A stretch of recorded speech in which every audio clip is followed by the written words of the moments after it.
বান্দা তুমি যে অবস্থায় আছো আমাকে স্মরণ করো, আমি তোমাকে স্মরণ করব। এটা একটা পাঠ গেল। আর একটা পাঠ কি? আমার আল্লাহ বলছেন ওয়াশকুরুলি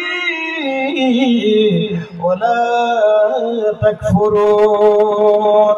পৃথিবীর মানুষ তোমরা শুনো না, তোমাদেরকে আমি যে অবস্থায় রেখেছি ওটাই অবস্থায় তোমরা শুকরিয়া জ্ঞাপন করো।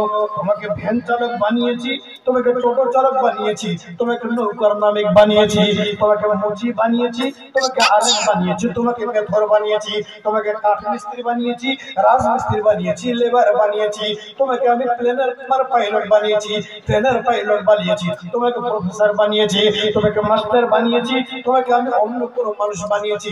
তোমাকে যে অবস্থায় রেখেছি ওটাই তুমি শুকরিয়া জ্ঞাপন করো। ওয়ালা তাকফুরুন।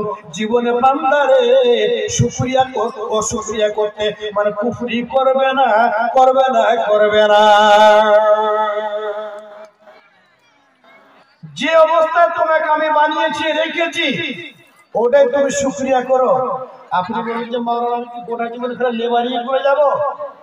বন্ধুরে আমার, আল্লাহ রাব্বুল বললেন গোলাম তোমার সৃষ্টির 50,000 বছর পূর্বে আমি তোমার তকদীরকে লিখে দিয়েছি যে তুমি ভ্যান চালাবে না, রিক্সা চালাবে না, টোটো চালাবে না, ভ্যান চালাবে না, ট্রেন চালাবে না, প্লেন চালাবে না, নৌকা চালাবে না, মুচিগিরি করবে না, মেথরগিরি করবে না, তুমি ডমগিরি করবে না, লেবারি করবে না, তুমি রাজমিস্ত্রি করবে না, তুমি অন্য কোনো কাজ করবে, চাকরগিরি করবে, কি করবে ওটা আমি লিখে দিয়েছি। আর আমি আল্লাহ যদি লিখে রাখি যে তোমার কপালে 10 বছর 20 বছর পরে বড় লোক লেখা আছে, তাহলে তুমি বড় লোক হতে পারবে। নচেত জীবনে কোনোদিন তুমি মাথা ঠেকে ঠেকে ঠেকে ঠেকিয়ে হাত দুটোকে ক্ষয় করে দিল, তুমি বড় লোক হতে পারবে না, পারবে না, পারবে না। এই জন্য আমার আল্লাহ বলছেন ওয়াশকুরুলি বান্দা আমি তোমাকে যে অবস্থায় রেখেছি ওটাই তুমি শুকরিয়া জ্ঞাপন করো। যে অবস্থায় রেখেছি